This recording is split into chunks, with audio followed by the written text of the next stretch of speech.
Hi అండి. Welcome back to my channel frocks and frills. మీరు గనక నా వీడియోస్ ఫాలో అవుతున్నట్లయితే మీకు ఆల్రెడీ తెలిసే ఉంటుంది. నేను స్టిచ్ చేసే ప్రతి డ్రెస్ కూడా నేను సేల్ చేస్తానండి.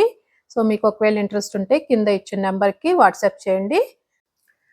ఇవాల్టి వీడియోలో మనం చూడబోతున్న ఈ డ్రెస్ చూడండి, నేను 6 ఇయర్ ఓల్డ్ గర్ల్స్ కోసం చేశాను. చూడండి ఎంత పఫీగా ఉందో. ఇది కంప్లీట్‌గా డ్రెస్ వచ్చి 5 లేయర్స్ ఉంటుందండి. బాటమ్ కాటన్ లేయర్‌తో కలిపి, నెట్ లేయర్స్ 3 లేయర్స్ ఉంటది. లోపల సాటిన్ లైనింగ్ అలాగే కాటన్ లైనింగ్ కూడా ఉంటుందండి. మీరు చూస్తే యోక్ పార్ట్‌లో ఈ విధంగా ఎంబ్రాయిడరీ చేశాను.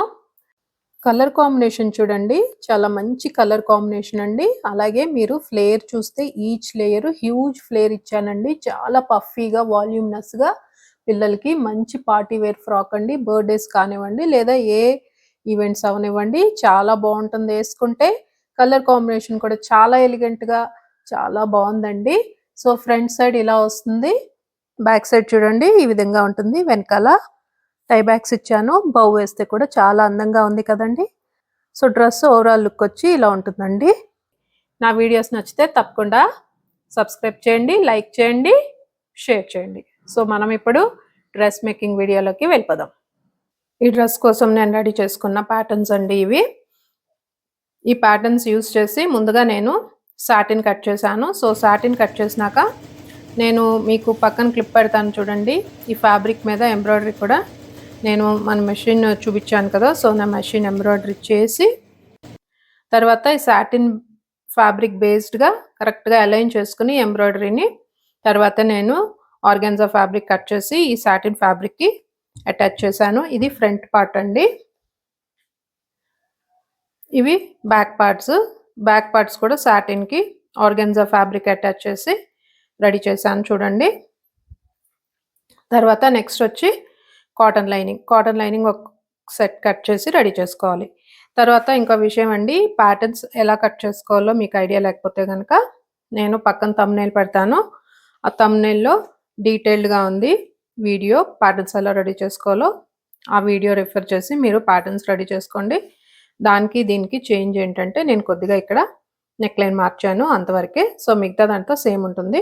నెక్స్ట్ మనము స్టిచ్చింగ్ ఎలాగో చూద్దాం. స్టిచ్చింగ్లో ఫస్ట్ స్టెప్ ముందుగా మనము బాడీస్ రెడీ చేసుకుందాము. బాడీస్ రెడీ చేసుకోవడానికి ఫస్ట్ మనము back part front part shoulders దగ్గర జాయిన్ చేశాను. లైనింగ్ సపరేట్గా చేశాను. అలాగే మెయిన్ పార్ట్ సపరేట్గా జాయిన్ చేసి మెయిన్ పార్ట్ రా ఎడ్జెస్ ఓవర్లాక్ చేసుకోవాలి. సో ఇలా చేసి రెడీ చేసుకున్నాక నెక్స్ట్ మనము నెక్ ఫినిషింగ్ చేసుకోవాలి. నెక్ ఫినిషింగ్ చేసుకోవడానికి చూడండి, మెయిన్ పార్ట్ నేను రైట్ సైడ్ వచ్చేలా పెట్టుకున్నాను. దానిపైన లైనింగ్ రాంగ్ సైడ్ వచ్చేలా పెట్టుకున్నాను. ఇప్పుడు నెక్ చుట్టూ స్టిచ్ వేసుకోవాలి. స్టిచ్ వేసుకున్నాక కట్స్ పెట్టుకొని టాప్ స్టిచ్చింగ్ చేసుకోవాలి. నెక్ లైన్ చుట్టూ స్టిచ్ చేసుకున్నాక ఇలా కట్స్ పెట్టుకోవాలి. కట్స్ పెట్టుకున్నాక లైనింగ్ రాంగ్ సైడ్ టర్న్ చేసుకుని చూడండి, జస్ట్ 1/8 mm గ్యాప్ వదిలి ఇట్లా స్టిచ్ వేసుకోవాలి లైనింగ్ వైపు. ఇది టాప్ స్టిచ్చింగ్. సో ఈ విధంగా మనము నెక్ లైన్ ఫినిషింగ్ అనేది చేసుకున్నాము. నెక్స్ట్ ఇప్పుడు మనం చేయవలసిన next step arm whole finishing చేసుకోవాలి.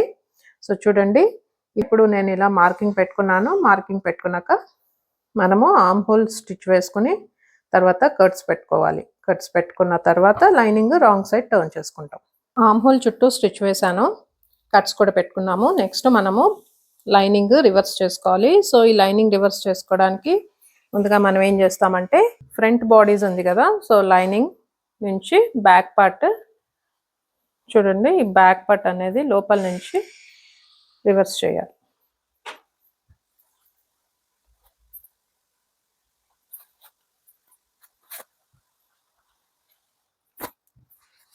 సో ఇలా చేసినప్పుడు ఏమవుతుందంటే మనం వేసిన స్టిచెస్ అన్ని కూడా లోపలికి కన్సిల్ అయిపోయి ఫినిషింగ్ అనేది చాలా నీట్గా వస్తుంది. సో ఇదే మెథడ్లో రెండో వైపు కూడా చేసుకోవాలి. లైనింగ్ రివర్స్ చేసి చూడండి, ప్రెస్ చేసుకున్నాక మన బాడీస్ ఈ విధంగా రెడీ అవుతుంది.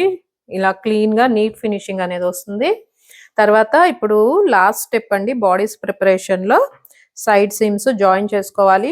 సైడ్ సీమ్స్ జాయిన్ చేసుకునే ముందు ఒకవేళ మీరు టై బ్యాక్స్ పెట్టుకోవాలనుకుంటే టై బ్యాక్స్ రెడీ చేసుకుని టై బ్యాక్స్ అటాచ్ చేసుకున్న తర్వాత అప్పుడు మనము సైడ్ సీమ్స్ జాయిన్ చేసుకోవాలి.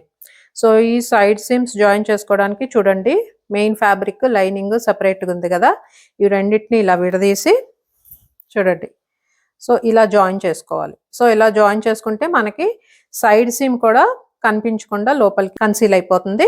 కన్సీల్ అయిపోయి ఫినిషింగ్ అనేది నీట్గా వస్తుంది. సైడ్ సీమ్స్ జాయిన్ చేసి లోపల రా ఎడ్జెస్ కూడా ఫినిష్ చేసుకుంటే బాడీస్ రెడీ అయిపోయింది చూడండి. సో కంప్లీట్గా బాడీస్ ఇలా వస్తుంది. టై బ్యాగ్స్తో బాడీస్ రెడీ అయిపోయింది కదా. నెక్స్ట్ దీనికి స్కర్ట్ ఎలా ప్రిపేర్ చేశానో చూపిస్తాను. దీని స్కర్ట్ వచ్చి 5 లేయర్స్లో వస్తుందండి. అన్నిటికన్నా లోపల లేయర్ కాటన్తో ఇచ్చాను. సో దానిపైన మనకి ఇట్లా సాటిన్ లేయర్ వస్తుందండి, రెడ్ కలర్. ఈ సాటిన్ ఫ్లేర్ వచ్చి అరౌండ్ 3 మీటర్స్ ఇచ్చానండి. పైన నెట్ లేయర్ వస్తుంది. సో ఇది దగ్గర 5 మీటర్స్ ఫ్లేర్ ఉంది. So knee length dress 5 metres flare అంటే చాలా హెవీగా బాగా కనపడుతుంది. దీనికి ఇప్పుడు బాడీ కలర్లో మనం ఇచ్చిన కామరం కలర్, ఈ కలర్ నెట్, ఇది కూడా 5 మీటర్స్ ఫ్లేర్ వచ్చిందండి. ఇవి 2 లేయర్స్ వస్తాయి ఈ కలర్లో. సో ఇది ఇంకొక లేయర్. సో ఈచ్ లేయర్ కూడా నేను 3 ఇంచ్ హైట్ డిఫరెన్స్ వచ్చేలాగా తీసుకున్నాను. సో ఇప్పుడు ఈ మొత్తం 4 లేయర్స్ ఇక్కడ, అండ్ ఇంకొక లేయర్ వచ్చి కాటన్ లేయర్ వస్తుంది. సో ఈ 5 లేయర్స్ కూడా మనం కలిపి బాడీస్కి అటాచ్ చేస్తానండి. సో అటాచ్ చేసినాక చూపిస్తాను. చూడండి, బాడీస్కి స్కర్ట్ పార్ట్ అటాచ్ చేయడం ఫినిష్ చేశాను. ఫ్రంట్ అలాగే బ్యాక్ చూడండి. మీరు ఇక్కడ చూస్తే నేను లైనింగ్ పార్ట్కి లైనింగ్ సపరేట్గా, అలాగే మెయిన్ పార్ట్కి ఈ సాటిన్ ప్లస్ నెట్ లేయర్స్ కలిపి అటాచ్ చేశాను. అలాగే రా ఎడ్జెస్ కూడా ఫినిష్ చేశాను. ఇక్కడ కూడా రా ఎడ్జెస్ ఫినిష్ చేసి డ్రెస్ ఇలా రెడీ చేశానండి. ఇప్పుడు లాస్ట్ స్టెప్ వచ్చి ఇక్కడ జిప్పర్ అటాచ్ చేయాలి. చూడండి ఎంత పఫీగా ఎంత బాగా వచ్చిందో కదా. సో ఫైనల్గా డ్రెస్ ఎలా వచ్చిందో జిప్పర్ అటాచ్ చేసినాక చూపిస్తాను.